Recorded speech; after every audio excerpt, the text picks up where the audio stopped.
Ready? Yes. Okay, my class is about accessible tourism. Accessible tourism, Marco already mentioned it yesterday and I really liked it that you mentioned it. And yeah, this is Darko, just one moment. He will teach us this afternoon. So you would like to... Yeah, we'll sit here. If I'm not bothering anymore. Yeah, I just started now, it's 1 hour and a half, okay? Okay, so Darko is, I will already present you, okay, it's better. He's working for a research program and another one, then the Cultour Plus, it's about wine. But his specialty is just as Professor Laranja, also georeferentiations. So he will do things in this way also with us this afternoon. Okay. My team is accessible tourism. Yesterday you mentioned it. I was very glad and I was also curious, what will he say? You mentioned no details. So we can, in a way, we can start from scratch still today. So what is for you accessible tourism? How do you call it in your country? Because accessible in Portuguese has two meanings. Perhaps let's talk about what you think is accessible tourism. What do you think it stands for? Well, here it's about mobile accessibility, being able to get everywhere. Easy way to go. Special needs condition. It's an easy way to go to some place. That all the people that are in wheelchair or another disability can have some, like for the people that with handicap, maybe something more different than the normal people. I don't think they are normal, but they have disability. Special needs. The people in wheelchair, they need a ramp to go up or to go down. But they can walk, right? But sometimes people are certain disabilities and they need some support for each place they want to go. Okay, so that's, you mentioned both elements of the meaning of accessibility. Yes? In Spanish it has also to do with this. That accessible means that you can access to many touristical resources through the net, through the internet. Okay, so then we... Not something physical, but something virtual. Okay, that's great. It'll come back in one of the documents I've been consulting, and if I have time I will also show it to you. Basically, I was thinking of two meanings, but you're right, and I will now add the third meaning. So accessibility is very important for tourism planners, because what has been your real life experience? How did you get to Villarreal? It wasn't so easy. Okay, normally you don't know where Villarreal is. Okay, you have to look on a map.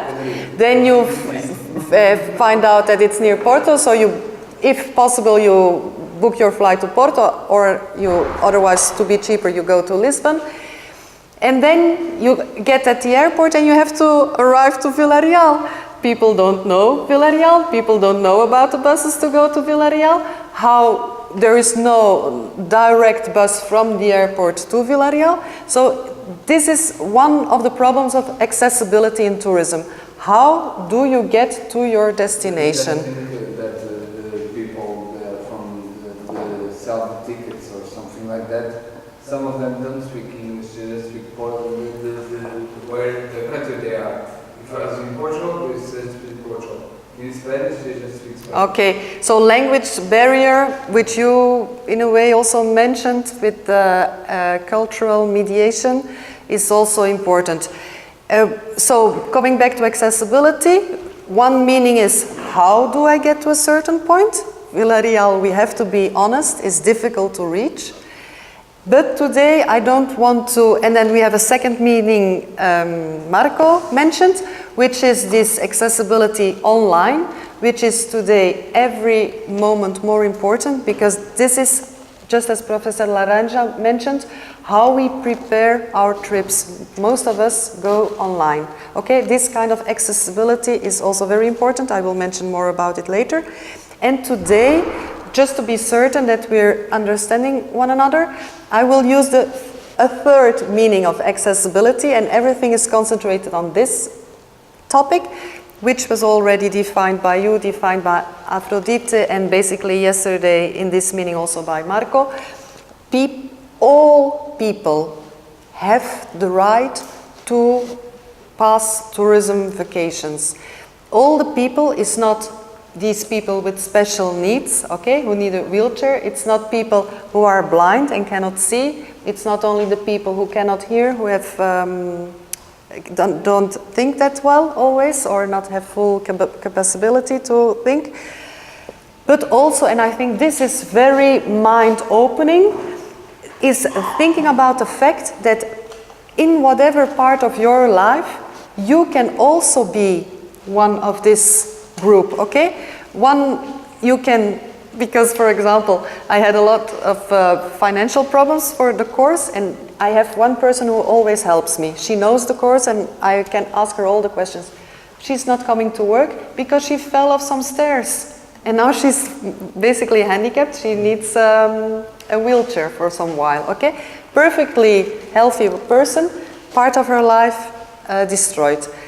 And needs a wheelchair, and all of a sudden your life is more complicated, okay? So please think of this. If we talk about accessible tourism, we do not only talk about that kind of people, we think about almost everyone, because in whatever part of your life you might be a mother or a friend of someone with little children, and you have a stroller you have to take with you.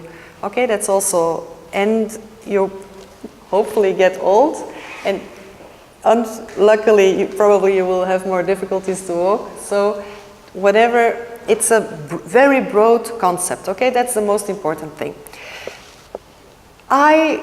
Why did I include this topic here in the course? Because I was invited to go to a thermal place, Vidago, and give there a lecture. Why? In this region we have a lot of thermal spots where you can do, I'm not used to talk about spas in English, where you can do a cure to get better, okay? And one of the most famous is Vidago. And nearby is another one, Pedras Salgadas. If you go to a shop and you want to drink sparkling water, it's very difficult to find this in Portugal, then here in the region you will easily find water of Pedras Salgadas. Okay, ask for it. So then you drink something of the region. It's salty, a little bit salty. It's different. When I think it was last year that we go to Vidago, the water was not like sparkling. It was sparkling, but the taste was even for sparkling water. Because the lady said it is too much iron. I think she said that. That's why it's not like we water bottle, but from there it's from the ground, and it's more iron, so it's different. Yeah. I think it's funny that we think it's from there, that it tastes the same, it is different. Okay, what Matthäus is explaining is that the quality of the water is purer if you drink it really where it comes out from the earth. And when it is bottled, it loses part of its characteristics. So it's not that strong, so powerful. Okay, anyway, there in those places, they organized a conference about this theme, and they didn't do it alone, and that was fantastic. They joined 6 councils, municipalities around, and all of them worked together to organize this conference with one objective. In the future, we will try to offer more accessible tourism. And they wanted me to do a speech. And then I started there with this thing. I said, first I will make some publicity. And then I talked about this course, okay? And then I just started what I was supposed to talk about accessible tourism. But having to do this presentation, I've been reading a lot and thinking a lot about the theme. And my main objective today is pass this idea to you that also as a guide, you can, in helping people being active in cultural tourism, always have this option in your head that what you do should be available, should be usable by everybody. So open up your mind, look at things with a different view. So that was the conference I've been talking on, and okay, but yeah, because there's two significations. And then, this is because this is also interesting, this introduction. What we now do in Portugal is good and it's spectacular because a lot of money, government money, can now be invested in upgrading existing buildings, existing services. But we do so in 2017, a year after the World Tourism Organization dedicated a whole year to the theme of accessible tourism. Okay, because accessible tourism has synonyms. You can also talk about inclusive tourism, and lots of times they talk about tourism for all. That's always the same thing. So the World Organization of Tourism promoted it, especially in 2016. Do you know what's the theme this year? Responsible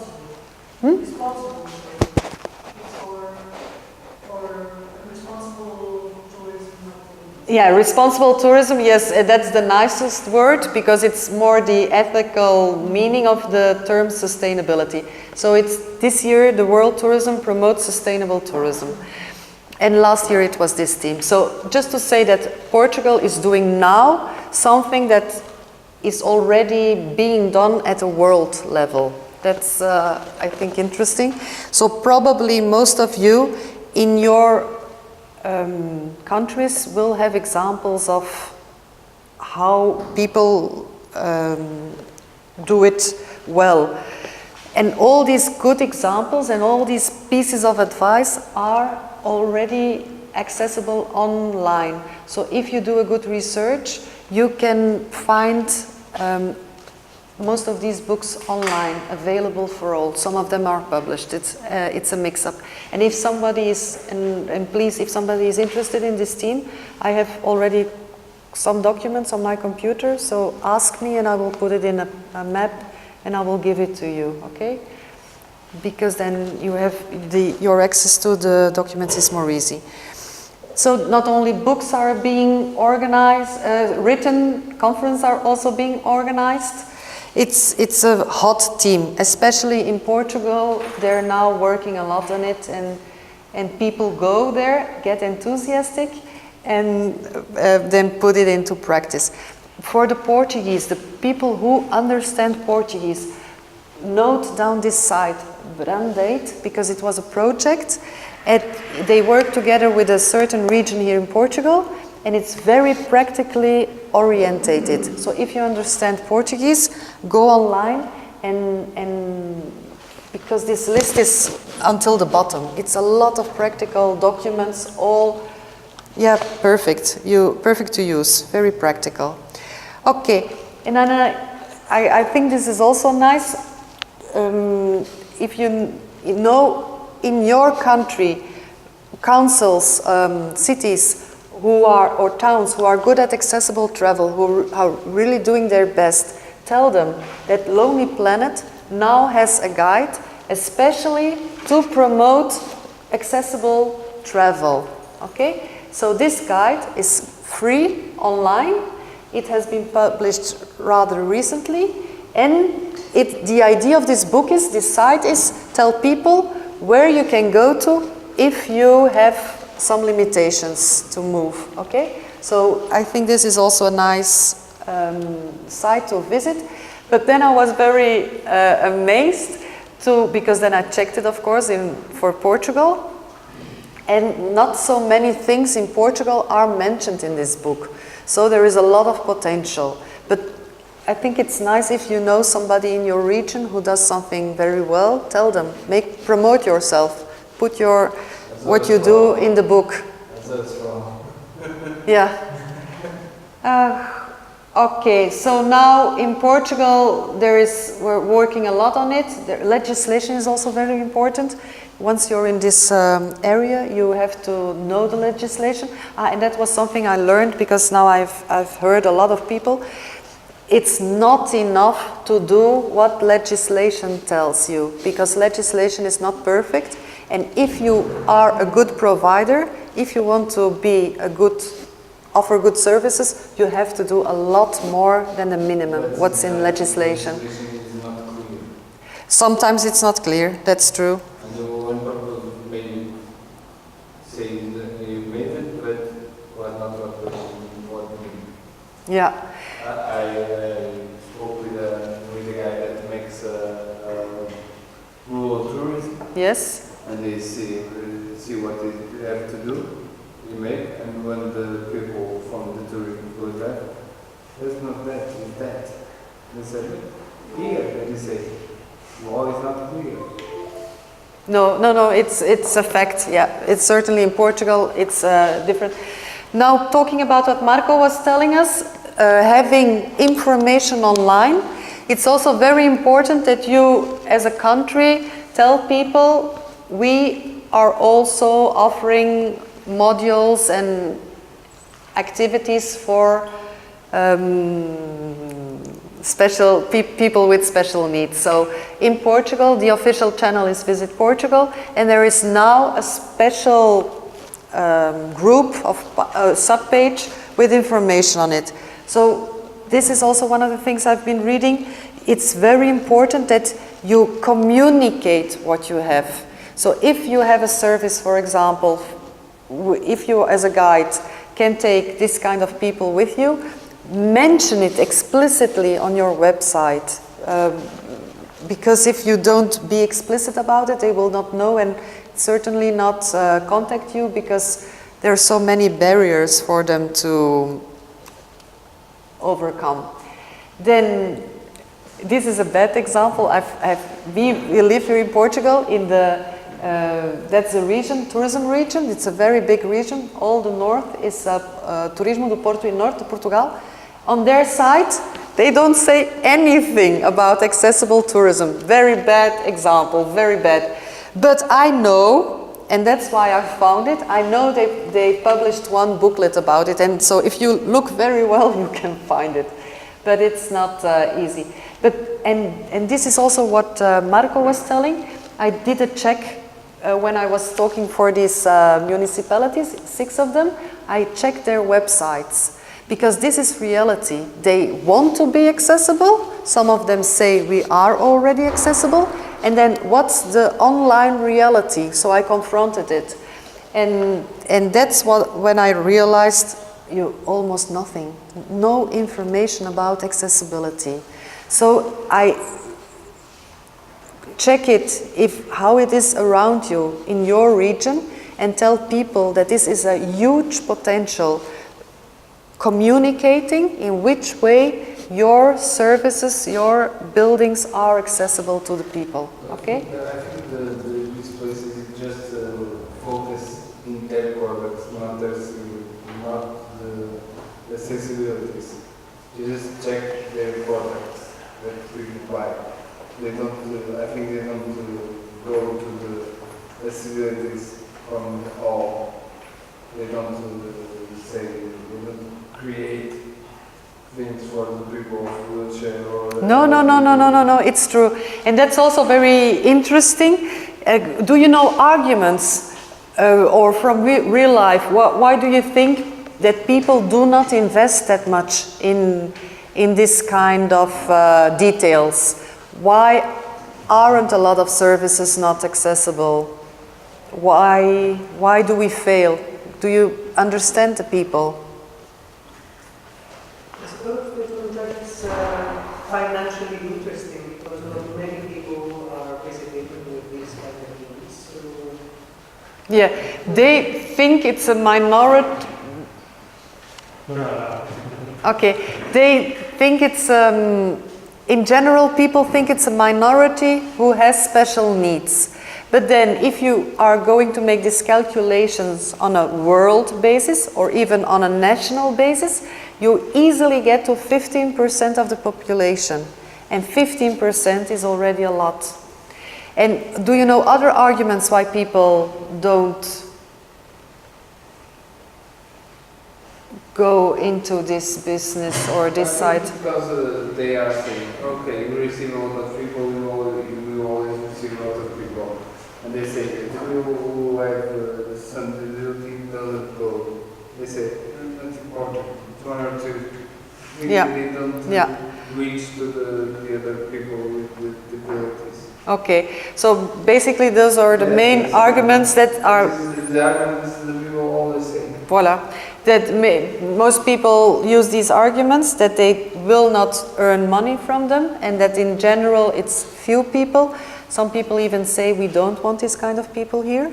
But it's a fact that if you adapt your services to all, not only people in a wheelchair, but also these elder people can come and people with kids can come, or small babies, etc. Or you broke your leg, you can go and rest in a hotel instead of staying at home. And last year, the teacher you make a conference with the guy from the students. Marcio Martins. See, he said that to people who have disabilities, he creates different entrance in the festival. I don't know if you remember. He said people who have wheelchair or disability, they have another entrance. So it was good because he knows because he was in a wheelchair. So he shared his experience with us. And I think it was remarkable what he said. We try to get to the people with disabilities to go where the normal people go. He said that, I think, in some time. So I think the people have to open mind to know that it's not just normal people. We have people with disabilities. We have to create some accessible to them. Okay, voila, that's what I want to do basically today, okay? Call attention to this fact that it's not enough to think about you and me, everything normal, but once in a while it's a little effort to do something more, thinking about other people, okay, in a large perspective. Okay, but this is one of the things that you need to talk about it. People need to know that what they do is not enough.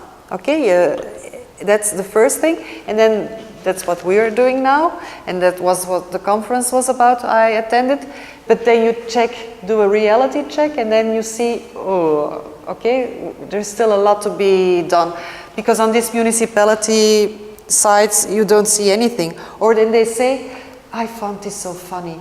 They say we have a special needs tour, and then they simply put the people in a car and say, do the tour with the car, then everything is accessible, okay? And then you cannot go out of the car. That's a solution, but that's not a real solution. So lots of things can still be done, okay. Because this is, and that's the most important thing, if we think about accessibility, we also mostly think about ramps and buildings, but that's not everything, okay? It's much more than this. To change a little bit, I will now show you a video that resumes a little bit what accessible tourism is about, and at the end, I will ask you, so look at the video with this mindset. At the end, I will ask you, why should we invest in accessible tourism? And what people, for example, haven't you been thinking about? Okay, or what actions does the video talk about? And it's the first time that you think about it, thanks to the video, okay? So what is this, in a way, a mind opener, okay? So now I will show the video. I have to go out. I have to go to a pasta. And I want to show you this one. The sound is almost nothing, but that's no problem because the text is below it, okay? And it's in English, so you will... So the question is, I will ask at the end, is mainly, did you learn something from the video? What is new to you? And the first question, because in the video this comes first, why should you invest? What are all arguments to invest into accessible tourism? Okay, so with these two questions, please have a look at this video.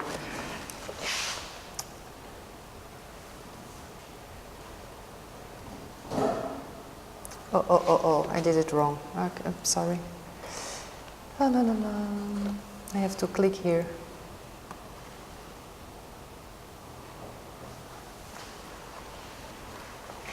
This is also funny. This is a video made by a project like ours, also with Erasmus Plus funding, and I think they did a very nice job. There's a little bit of music and then a voice talking.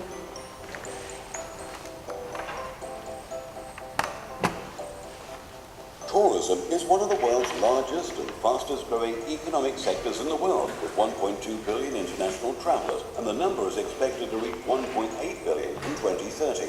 Tourism accounts for 9% of the world's GDP and generates 1 job out of 11. It's a key driver of socio-economic development, creating jobs and well-being for communities. It is also an integral part of the lifestyle of much of society and an experience of personal growth, and therefore a right for all citizens. Tourism offers that don't cater adequately for the requirements of all potential customers do not exploit the full potential of this promising market and may prevent someone from enjoying the same freedom to travel as other people. Among people who experience travel obstacles, there are many who have specific access requirements of different kinds. These include people with disabilities, physical, sensory, or mental, older people, people with special needs, and so on. But everyone can express specific requirements for a limited period of time, when expecting a baby, when having a baby, when incurring in an accident. Today, the percentage of tourism offers that can supply services adequate to these people's requirements is still low. Approximately only 9.2% of the overall supply of tourism services. Tourism still presents many barriers, physical and communication barriers, but also cultural barriers in terms of access to information. Accessible tourism for all aims at removing these barriers and guaranteeing people with specific requirements the possibility to enjoy their holidays and their leisure without obstacles and difficulties. People with specific access requirements represent a big and growing potential market. According to the World Health Organization, there are approximately 1 billion persons with disabilities in the world. This is 15% of the world population. Older people, over 65 years, very often have similar difficulties to people with disabilities when carrying out daily activities.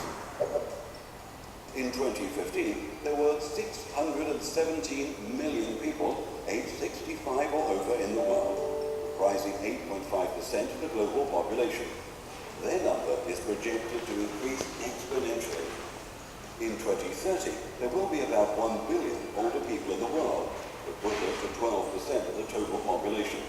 In 2050, their number will rise to 1.6 billion, representing 16.7% of the total world population. In the European Union, in 2011, there were 138.6 million people with access requirements. That's about a third of the total population, of which 35.9% were people with disabilities aged 15 to 64. And 64.1% were the older population aged 65 or above. took approximately 783 million trips, thus generating a total gross value added contribution of around 356 billion euros, 2.8% of the total European Union GDP, and a total employment of about 8.7 million persons, 4.2% of the total European Union occupation.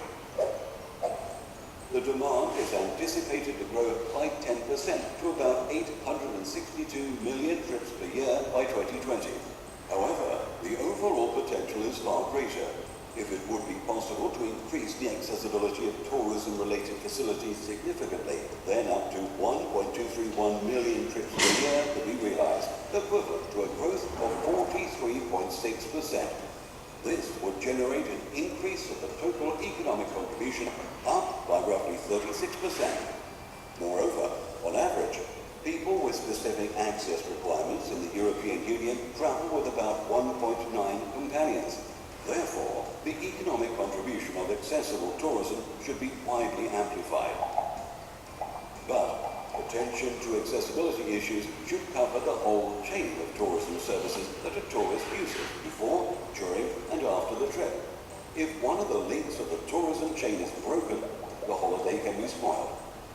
An accessible museum or monument that can't be reached by suitable means of transport, or that doesn't have adequate accommodation nearby to accommodate customers with specific requirements, is a problem for people who are traveling a long distance. Destinations should therefore create a comprehensive supply of tourism for all products and services, in which all the elements of the supply chain, reservation systems, accommodation, transport, etc. are easily accessed. Finally, tourists with specific access requirements are not special tourists, but tourists like the others. They do not form a homogeneous group, and they do not constitute a separate market segment, but they belong to different segments. Just like any other tourist, they travel for cultural reasons, or to practice sports, look for relaxing and calm holidays, or maybe seek fun and exciting experiences. Like everyone else, they only need an adequate tourism offer, and above all, they require trained staff who understand their requirements, know how to relate properly to them. But that's another story that we'll take up in the next one. Enjoy your and go to the next video. Okay, that's the what it is. It's a part of a training session online about this theme. So perhaps something you can register for if you're really interested in this kind of stuff. So, repeating, why should we invest in energy and money in accessible tourism? What are arguments they use? Really big market because of business. Yeah. So while some people say previously, oh, little people, not that many people, few people, we will not earn money. Here on the video, they show numbers and they say it's a huge sum. I can give a practical example, a real life example of my work with people over 65 or something. So I organize some cultural tours that the groups that I have, the average age is 70. So it's groups of high income people, Greek people, high income, who have the interest to follow cultural tours and to know different places, like not the known places of Greece. They have a lot of interest, but their age is, they are older, so they have some walking problems. But they wanted to visit the places. So my thing is that I have this group which is affluent. They have the money to give, they have the money to pay for good services. But from my side, from Greece, most of the facilities, most of the museums, most of the archaeological sites, for example, are not accessible at all. So it's my problem always to find a way to bring these people there and to cater for their needs, for example, for water or for toilets or for, helping them to walk or to give them all the information before they go to a place. But I see there is an interest from the cultural tour companies to have these people because they have the time and the money and the interest to visit the places. From my side, my problem is that my country does not invest a lot in creating the services and the access for these people. Okay. So I don't know how I can work on that, me personally, because it's something that they need to do, but they don't do.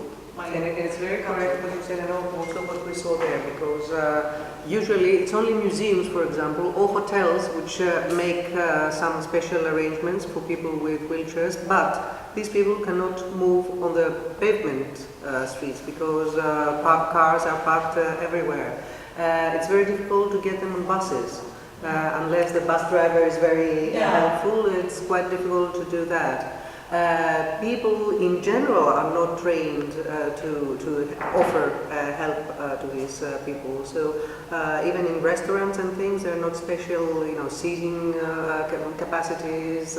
So even if the museums are okay, or even if the hotels are okay, what are these people going to do in the rest of the day? They're not going to be sticking in one museum only. Yeah, One thing that I see here in Villarreal, the buses, the cargo bus, the drivers, when one people is in a wheelchair, they have a ramp, they take it from the floor and they give the help they need, and they have a special place to stay. Yeah, here in Villarreal there is one spot for a wheelchair. But that's what I sometimes hear. If these people also like to travel in group, and what do you do with a group? Then there's again a problem. You yesterday also mentioned that the average life age of some of your groups is growing. In what way do you adapt your tours to them, to these changing patterns? Sometimes not everything you want to do is in your hand, because for example, at the end you are the last person to take decisions. You can take some, but not all the ones you would like to take. Like for example, what time should you begin a tour with people over 65 years old in summer, in a place where you've got over 40 Celsius? For you, that would be great if you could begin at 8 in the morning. But if you tell to the travel agency, why don't you come over and we begin 8, 8:30, maybe 9 in the morning to avoid the hottest hours of the day? They said, I'm sorry, we have breakfast at 9, we leave at 10, we meet at 11. Okay, I did my best. I mean, what are you supposed to do? Okay, in a city like Cáceres, you can follow the shade and try to avoid open spaces and maybe focus a tour more in inner patios, in houses and gardens, rather than being walking on the sun. I mean, you try to do what you think is the best for your clients, but if they don't want to, what else can you do? That's a difficult thing. Yeah, I think it's interesting that both of you or three of you stress the fact that we do not control everything. And that was one of the parts of the video where they had this circle and then the people all blocked, because what we need in future will be accessible destinations, so that not only, but that's really reality and we have to progress, that not only you do a special effort, but that you can take care that other partners. Is there a specific service, for example, the Portuguese tourism organization?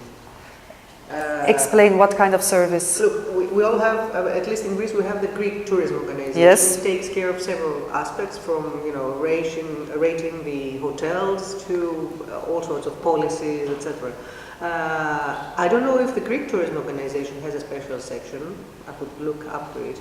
But I was wondering whether the Portuguese tourism organization. We are now paying much more attention to the fact, so it's very nice because it has really been a bottom-up movement. So some very active, energetic people have called attention to these problematics, and now in Portugal a lot, really millions of European money goes to upgrading facilities.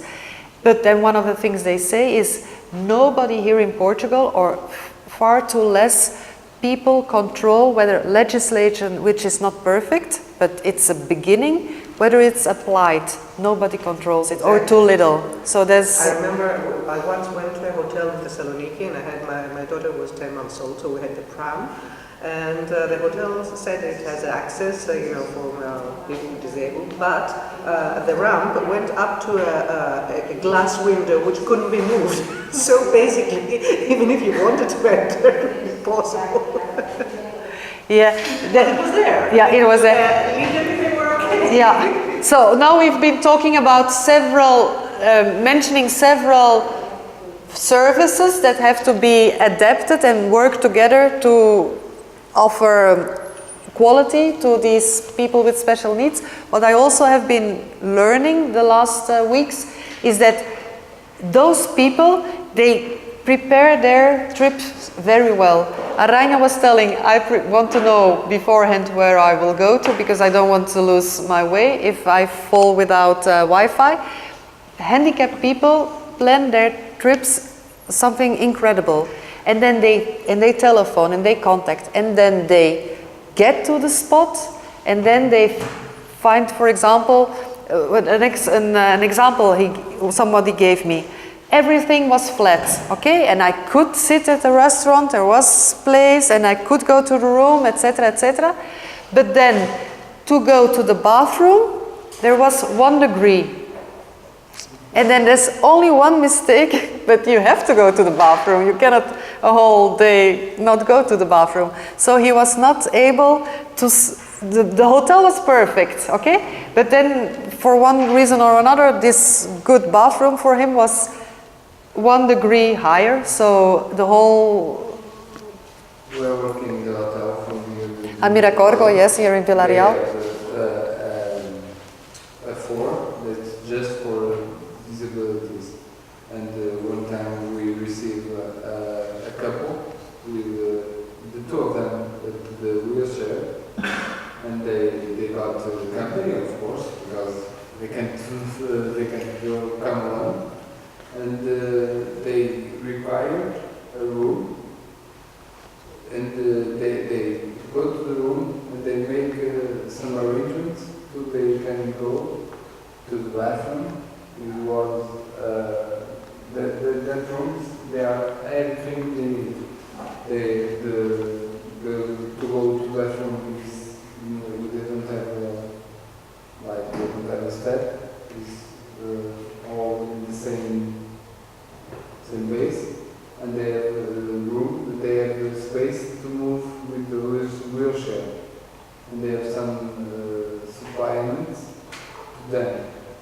So I think that was great. Okay, so they were adapting. Every hotels, maybe, I think there are hotels that have to have that, because some people want to go to a place and they want to stay well. Yeah, that's what some people said to promote it. Also, it's not on the video, but they say rooms in hotels for people with limitations are more spacious, are bigger. Who doesn't want a bigger, spacious room? Okay, so taking care of these needs, you also upgrade the quality standards for the normal people. Anyway, I'm looking at my watch and I see that we still have half an hour to go. And I want to do something practical the next half an hour. What is my idea?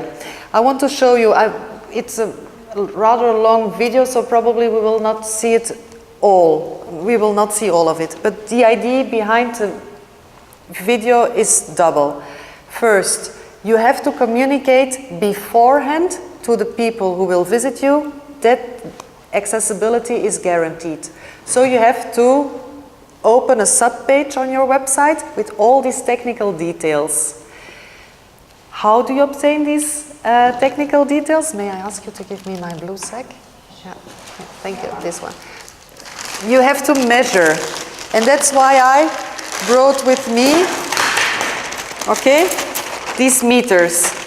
I want you to do this practical exercise in 2 ways. So I want to, it's a double exercise. These different information. This building is great. This building is new. Okay, so it's already a little bit designed thinking of accessibility. Okay, because architects now have to respect some rules, and we have students here, so they're more aware of the whole problematics. So what we're going to do now is we will leave this building with the 2 wheelchairs, and the idea is that we change. Okay, that some people push, some people sit, but it shouldn't be the same person the whole time. Okay, we change. Everybody has to be seated, everybody has to push. And we go to the other building where I found these wheelchairs. Okay, we are going to put them again in the store place. And what is very nice is that the other building is an old building. Okay, not really made thinking about all these rules. And so now we will experience it. Some people will be sitting, and then I also prepared an experience talking with all these people on the conferences. She's told me, I said, I want to do also something for blind people, and then she said, just go to Decathlon, buy the cheapest swimming things you find, and they're not expensive. They're €2, so I bought them. And then she said, and then you paint them. And if you cannot do it with a pencil, then you use your nail polish, okay? So we've been painting them, and voila. So some people can put them on. How do you accompany somebody who is blind? How do you help him? No. Like holding arms or allowing that person to follow you, putting his hand on your shoulder. Yeah. That's the interesting thing. You don't say, "Shall I give you a hand?" I say, "You are blind." Okay, you are blind. You don't see. Do like this. You don't see. Yeah, and then I don't say, "Oh, shall I help you?" Okay, no, that's the wrong thing. If she is blind, then what I should do is what Marco says. You should offer your elbow.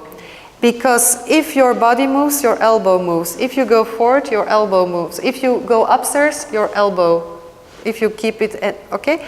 Or on the shoulder, that's also, but mostly you will offer your arm. So the blind person will take your shoulder. And for example, if you see here's a difficulty, then you can also already put your arm behind, and then he says, okay, something difficult is coming.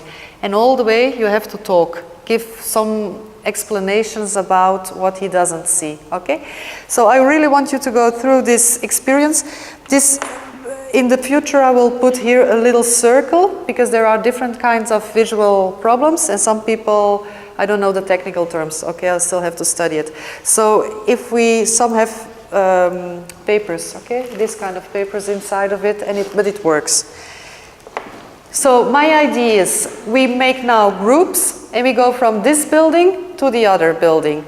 And while we go there, we will register, because I thought this was very interesting. As a normal people, you go this way, that way, you just do it. But handicapped people have to think in advance, because it's sometimes a big effort to go left or right. And then when it doesn't work, they have to come back and try another way. So you have to think which way is the accessible way.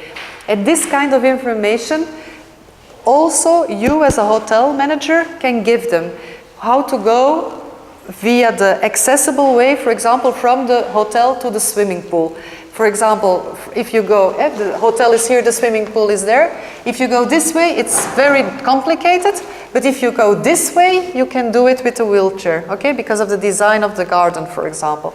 But those things you have to communicate. And how do you communicate? You have to measure everywhere where you go. You need the place for the wheelchair. So while we do this walk, we will measure, okay? We will be certain, okay, now today we have a wheelchair, so you don't really have to measure. But the idea is really, you have to do it the right way. Okay, this one is a small one. This is only 50, more or less. And this one is a larger one. This one is almost 70, okay? So you need always a space of 70 to pass through. So I think this is a good exercise to open your minds.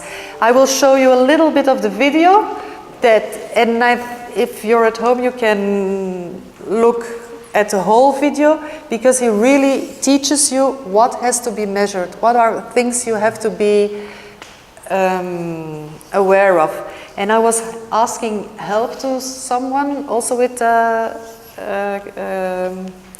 special needs, also in a wheelchair, and he's inventing, but it's not ready yet, an application where you can introduce all these details, and then the information you introduce will be put on a platform, and then all the people who have these special needs can consult the platform in function of their needs. Because if you're deaf, you don't have the same needs as someone who doesn't see, for example, but you might have different needs. For example, I didn't know this, people who are deaf, they have a very limited vocabulary. And for people who are deaf, going to a museum, because we were talking about it, reading all these papers with when Martin was talking, for them it's far too complicated, because all these abstract words, they don't know them. And for the descriptions for deaf people have to be very simple, otherwise they don't, some of them don't understand it. So I will now show you a little bit of this video. It's from the same MOOC. How do I get out here? One thing that is very interesting and nobody thinks about is the people that those people that with special needs they are bringing with them. They're mostly not alone. In the video they say, okay, I didn't make the second question. What do you learn? What is something new for you? One of the things they mention in the video is mostly they don't travel alone. So they come in a group or with people accompanying them. Here I am. Now I want to show you the other video. Only a little bit of it, okay? Because it's to do yourself the assessment. I think it's this one. Yeah.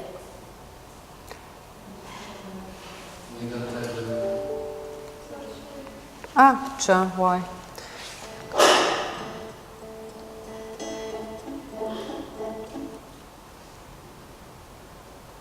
Probably I will have to get out of it again.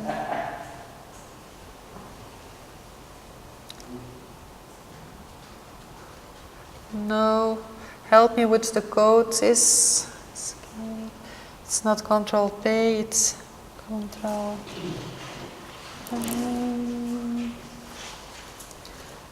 I thought it was. Is it Shift P? No, it's not. It's. Yeah, do. Yeah, that's it. Duplicado. No, I fast. Yeah, thank you. Okay, and now we go to the film. And now we say go.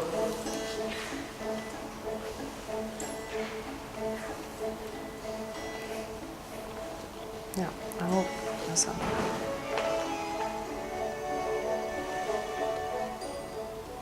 Providing objective, factual information about accessibility and the physical access of a venue is important for every visitor, especially for those who have specific access requirements. If visitors know what there is at the venue, the size and layout of rooms, access routes, facilities and other features, they can decide if the place would be suitable for them.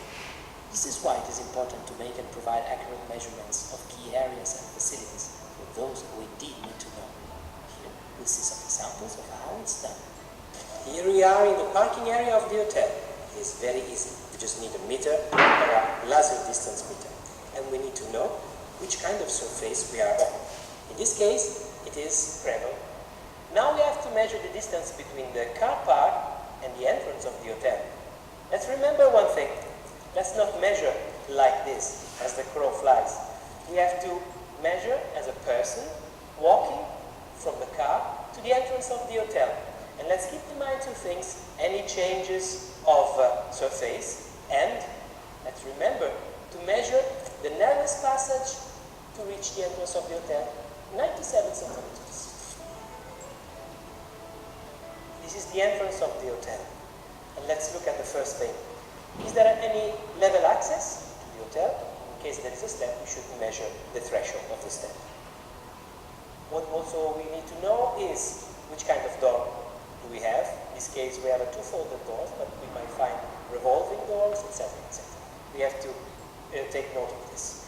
And the other thing we need to know is the clear width passage of the door. In this case, we measure it on the floor like this. In case of a door made of glass, let's keep in mind and signal if there are or not some marking strips, because otherwise people may just hit the glass instead of entering the hotel. How should I say? Here we are at the reception of the hotel. Well, what we need to measure now is the height of the desk. Let's do it, like this. Because on a wheelchair, your head comes until the top. Yeah. 120 centimeters. Well, that might be a problem for a people in wheelchair. And now the dining room. We are in front of a serving counter, and let's measure. At first, its height, like this. And let's not forget to measure anything you should handle, like for example, this dispenser or this bottle. And talking about restaurant, follow me, never forget this. We have to measure the distance between the tables and the chairs. For example, let's measure this. From here to there. And then, as usual, let's remember to measure the height of the table, but also the free space below, like this. Okay, we will stop because otherwise I think it's a very instructive video, and all of a sudden you see it's not easy. You have to think of so many things. So the idea is double. We bring back the wheelchairs to the other building, and from there we go on foot to the restaurant. And we will come back in the afternoon to this building. Vocês têm chaves para fechar as portas? É abertas, é? Ou vocês têm uma sala onde podemos colocar coisas nossas durante a hora do almoço? Não sei se lá embaixo